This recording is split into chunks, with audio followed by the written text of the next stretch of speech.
Hello and welcome to my video all about how to knit wavy selvages in garter stitch. This pattern is very simple to follow and you can add it on to all sorts of flat knitting projects. The first thing you need to do is cast on your stitches, and you need to cast on at least 14. You can just use your favourite cast on method and any weight of yarn. For the first row you need to start by slipping one knitwise. To do this, make sure the working yarn is at the back behind the needles, then take your right hand needle point up through the first stitch as if to knit. But instead of knitting it, you just slip it off the end of the needle, like so. You then just do knit stitches all the way across the row until you've only got one stitch left.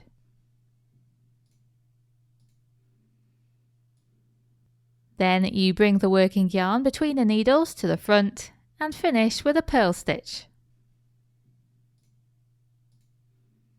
You then need to repeat this exact row 3 more times, so that's 4 rows in total. Please note that I'll be slipping a stitch knitwise at the beginning of every row in this pattern, and I'll be purling a stitch at the end of every row. The reason for this is that it makes the edge stitches very neat, and you'll clearly see the effect of this at the end of this video.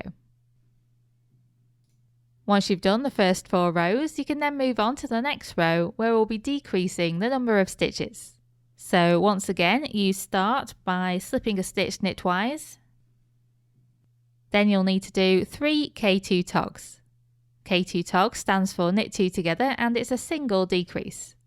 All you have to do is take your right hand needle up through the next 2 stitches, like so, and then do the steps of a normal knit stitch to knit those 2 stitches together. This decreases the total number of stitches by 1. You then need to do 2 more K2 togs. So take the right hand needle up through the next 2 stitches and knit them together. And then 1 more. So overall you've decreased by 3 stitches. Then just knit until you've got 7 stitches remaining on your needle. You then need to do 3 more K2 togs. So knit 2 stitches together, then another 2, and another 2. Then finish by bringing the working yarn between the needles to the front and purling a stitch. You then need to do 5 rows, exactly the same as you did for the first 4 rows in the pattern. So that's slip one knitwise, knit until the last stitch, and then purl 1. Once you've completed those 5 rows, you then need to do an increase row, where you increase by 6 stitches. So on the decrease row, we decreased by 6 stitches to make the knitting narrower, and now for the increase row, we're going to be increasing by 6 stitches to make the knitting wider again. And that's what makes the wavy edges. So begin by slipping a stitch knitwise, as usual. And you then need to do 3 KFB increases. KFB stands for knit into the front and the back, and it's a single increase. You need to do all the steps of a normal knit stitch, except at the end you don't push the stitch off the end of the needle.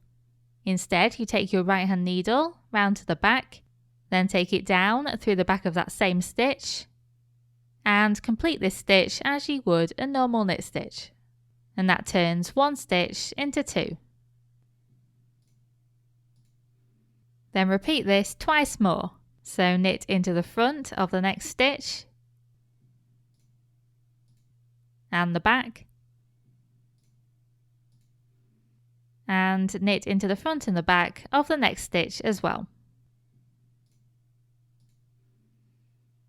You then need to knit across the row until you've only got 4 stitches left.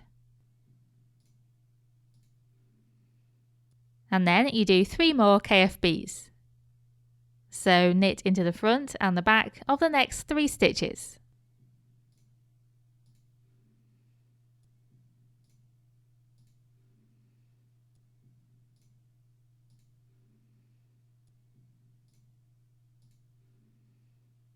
Then to finish the row, you bring the working yarn to the front and purl a stitch.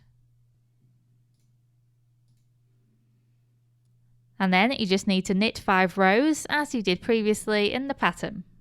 So for each row, you just slip a stitch knitwise, knit until you've only got 1 stitch left, and then purl 1.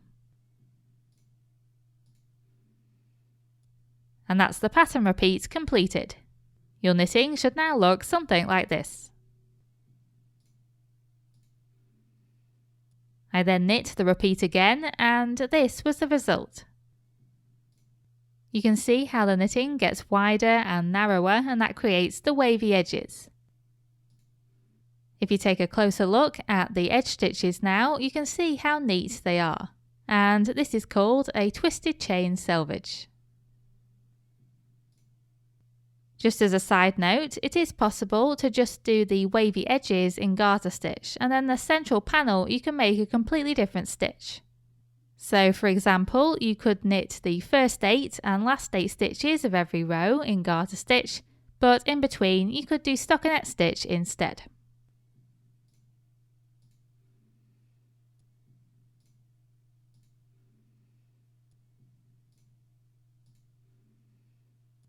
And that's how you knit wavy edges. I really hope you found this tutorial useful, and thank you very much for watching.